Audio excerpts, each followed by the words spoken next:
Super prime at 9 ನಲ್ಲಿ ಇವತ್ತು ಇಡೀ ದಿನದ ಪ್ರಮುಖ ಬೆಳವಣಿಗೆಗಳ ವಿಶೇಷ ವರದಿಗಳನ್ನು ನಿಮ್ಮ ಮುಂದೆ ಇಡ್ತೀವಿ. ಆದರೆ ಅದಕ್ಕೂ ಮೊದಲು ರಾಜ್ಯ, ದೇಶ ಹಾಗೂ ವಿದೇಶಗಳಲ್ಲಿ ನಡೆದ ಪ್ರಮುಖ ಸುದ್ದಿಗಳನ್ನು ಟಾಪ್ 18 ಸುದ್ದಿಯಲ್ಲಿ ನೋಡೋಣ. ಬಿಕ್ಲು ಶಿವ ಕೊಲೆ ಕೇಸಲ್ಲಿ ತಲೆಮರೆಸಿಕೊಂಡಿರೋ ಶಾಸಕ ಬೈರತಿ ಬಸವರಾಜ್ ವಿರುದ್ಧ ಲುಕ್ಔಟ್ ನೋಟಿಸ್ ಜಾರಿ ಮಾಡಲಾಗಿದೆ. ನಿರೀಕ್ಷಣಾ ಜಾಮೀನು ವಜಾ ಬೆನ್ನಲ್ಲೇ ವಿದೇಶಕ್ಕೆ ಪರಾರಿಯಾಗುವ ಶಂಕೆ ಹಿನ್ನೆಲೆ ಲುಕ್ಔಟ್ ನೋಟಿಸ್ ಜಾರಿ ಮಾಡಲಾಗಿದೆ.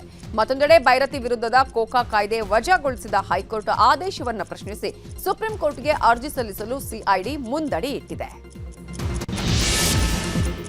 ಮಾಜಿ ಸಚಿವ ಬೈರತಿ ಬಸವರಾಜ್ 5 ದಿನಗಳಿಂದ ತಲೆಮರೆಸಿಕೊಂಡಿದ್ದಾರೆ. ಅಜ್ಞಾತ ಸ್ಥಳದಲ್ಲಿ ಇದ್ದುಕೊಂಡೇ ಕಾನೂನು ಹೋರಾಟಕ್ಕೆ ಮುಂದಾಗಿದ್ದಾರೆ. ಜನಪ್ರತಿನಿಧಿಗಳ ಕೋರ್ಟ್ ಜಾಮೀನು ಅರ್ಜಿ ವಜಾ ಬೆನ್ನಲ್ಲೇ ಹೈಕೋರ್ಟ್ಗೆ ಅರ್ಜಿ ಸಲ್ಲಿಸಿದ್ದಾರೆ. ವಕೀಲರ ಮೂಲಕ ಹೈಕೋರ್ಟ್ಗೆ ಅರ್ಜಿ ಸಲ್ಲಿಸಿದ್ದು ಡಿಸೆಂಬರ್ 26ರಂದು ಅರ್ಜಿಯ ವಿಚಾರಣೆ ನಡೆಯಲಿದೆ. ಅಕ್ರಮ ಆಸ್ತಿ ಗಳಿಕೆ ಪ್ರಕರಣ ಸಂಬಂಧ ಸಚಿವ ಜಮೀರ್ ಆಪ್ತ ಸಹಾಯಕ ಸರ್ಫರಾಜ್ಗೆ ಲೋಕಾಯುಕ್ತ ಶಾಕ್ ಕೊಟ್ಟಿದೆ.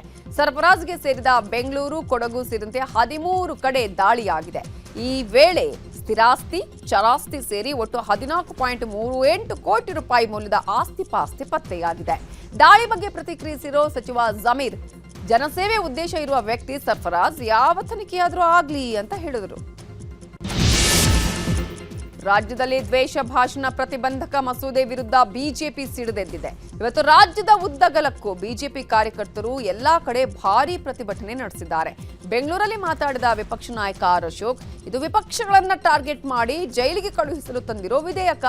ಗವರ್ನರ್ ಭೇಟಿಯಾಗಿ ಈ ವಿಧೇಯಕಕ್ಕೆ ತಡೆ ಕೊಡುವಂತೆ ಮನವಿ ಮಾಡ್ತೀವಿ ಅಂತ ಹೇಳಿದ್ರು. ಹುಬ್ಬಳ್ಳಿಯ ಮಾನ್ಯ ಪಾಟೀಲ್ ಮರ್ಯಾದಾ ಹತ್ಯೆ ಪ್ರಕರಣವನ್ನ ಸಿಬಿಐಗೆ ವಹಿಸಬೇಕು ಅಂತ ಮಾನ್ಯ ಪತಿ ವಿವೇಕಾನಂದ ಒತ್ತಾಯಿಸಿದ್ದಾರೆ.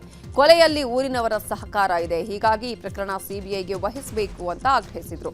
ಇನ್ನು ಮರ್ಯಾದಾ ಹತ್ಯೆ ಪ್ರಕರಣದಲ್ಲಿ ಭದ್ರತಾ ಲೋಪ ಕಂಡು ಬಂದಿದೆ, ಹೀಗಾಗಿ ಗ್ರಾಮೀಣ ಠಾಣೆಯ ಕಾನ್ಸ್ಟೇಬಲ್ಗಳಾದ ಸಂಗಮೇಶ್ ಸಾಗರ, ಚಂದ್ರಕಾಂತ ರಾಥೋಡ್ರನ್ನ ಅಮಾನತು ಮಾಡಲಾಗಿದೆ.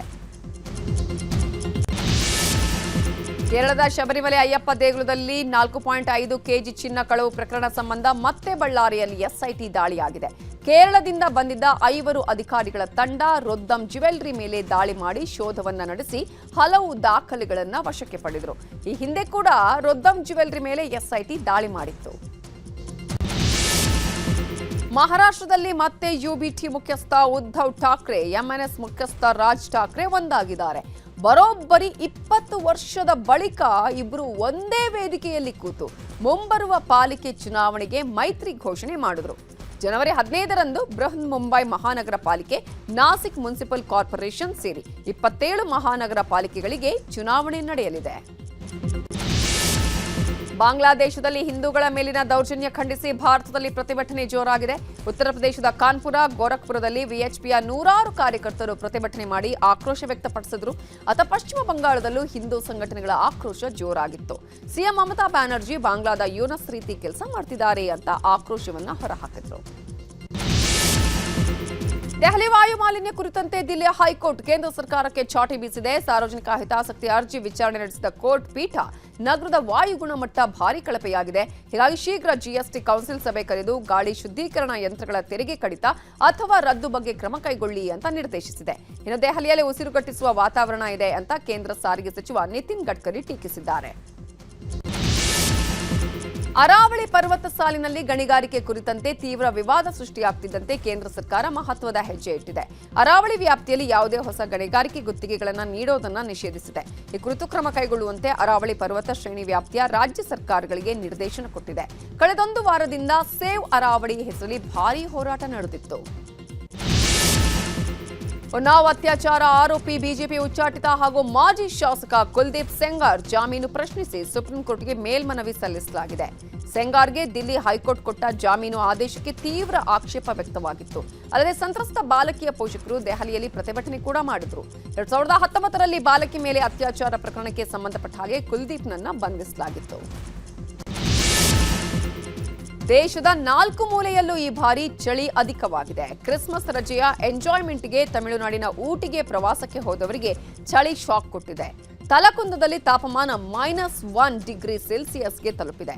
ಹೀಗಾಗಿ ರಜೆಯ ಮಜಾ ಅನುಭವಿಸಲು ಬಂದಿರೋ ಪ್ರವಾಸಿಗರು ತತ್ತರಿಸಿ ಹೋಗಿದ್ದಾರೆ. ಕರ್ನಾಟಕ ಮೂಲದ ದಾನಿಯೊಬ್ಬರು ಅಯೋಧ್ಯೆಯ ಶ್ರೀರಾಮ ಮಂದಿರಕ್ಕೆ 30 ಕೋಟಿ ಮೌಲ್ಯದ ಚಿನ್ನದ ರಾಮನ ಕಲಾಕೃತಿಯನ್ನ ಕೊಡುಗೆಯಾಗಿ ಕೊಟ್ಟಿದ್ದಾರೆ. ಬೆಂಗಳೂರಿನ ರಾಜಾಜಿನಗರದ ನಿವಾಸಿ ಕಲಾವಿದೆ ಜಯಶ್ರೀ ಪಣೇಶ್ ತಮ್ಮ ಕೈಯಾರೆ ನಿರ್ಮಿಸಿದ ವಜ್ರ, ಪಚ್ಚೆ ಮತ್ತು ಇತರೆ ಅಮೂಲ್ಯ ರತ್ನಗಳಿಂದ ಕೂಡಿದ 10 ಅಡಿ ಎತ್ತರ ಹಾಗೂ 8 ಅಡಿ ಅಗಲದ ರಾಮನ ಮೂರ್ತಿಯನ್ನ ದಾನವಾಗಿ ನೀಡಿದ್ದಾರೆ. ಟರ್ಕಿ ವಿಮಾನ ದುರಂತದಲ್ಲಿ ಲಿಬಿಯಾದ ಸೇನಾ ಮುಖ್ಯಸ್ಥ ಲೆಫ್ಟಿನೆಂಟ್ ಜನರಲ್ ಮೊಹಮ್ಮದ್ ಅಲ್ ಹದ್ದಾದ್ ಸೇರಿದಂತೆ ಒಟ್ಟು 8 ಮಂದಿ ಮೃತಪಟ್ಟಿದ್ದಾರೆ. ಟರ್ಕಿಯ ಅಂಕಾರಾದಿಂದ ಲಿಬಿಯಾದ ಟ್ರಿಪೋಲಿಗೆ ಹಾರ್ತಾ ಇದ್ದ ಫಾಲ್ಕನ್ 50 ಹೆಸರಿನ ಬಿಸಿನೆಸ್ ಜೆಟ್ ವಿಮಾನ ಪತನವಾಗಿದೆ. ದುರಂತಕ್ಕೆ ತಾಂತ್ರಿಕ ದೋಷವೇ ಕಾರಣ ಅಂತ ಹೇಳಲಾಗಿದೆ. ಕ್ರಿಸ್ಮಸ್ ಸಂದರ್ಭದಲ್ಲಿ ಉಕ್ರೇನ್ ಮೇಲೆ ರಷ್ಯಾ ವಾಯುದಾಳಿ ನಡೆಸಿದೆ. ಕೀವ್ ಪ್ರಾಂತ್ಯದ ಮೇಲೆ 650ಕ್ಕೂ ಅಧಿಕ ಡ್ರೋನ್ಗಳು, 36 ಕ್ಷಿಪಣಿಗಳನ್ನು ಬಳಸಿ ರಷ್ಯಾ ಪಡೆ ದಾಳಿ ಮಾಡಿದೆ. ಈ ದಾಳಿಯಲ್ಲಿ 4 ವರ್ಷದ ಮಗು ಸೇರಿದಂತೆ 3 ಮೃತಪಟ್ಟಿದ್ದಾರೆ. 12 ಮನೆಗಳಿಗೆ ಹಾನಿಯಾಗಿದೆ. 13 ಕಡೆ ವಿದ್ಯುತ್ ಘಟಕಗಳು ಹಾನಿಗೊಳಗಾಗಿವೆ.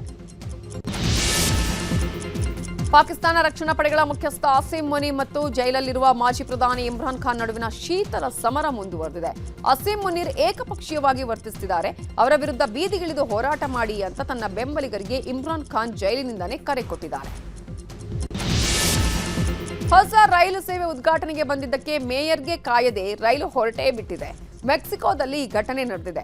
ಕಾರ್ಯಕ್ರಮಕ್ಕೆ ಸಮಯಕ್ಕೆ ಸರಿಯಾಗಿ ಮೇಯರ್ ಆಗಮಿಸಲಿಲ್ಲ. ರೈಲು ಉದ್ಘಾಟನೆಗೆ ಮೇಯರ್ ಓಡಿ ಬರ್ತಿದ್ರು. 1 ನಿಮಿಷವೂ ನಿಲ್ಲದೆ ರೈಲು ಹೊರಟಿದೆ.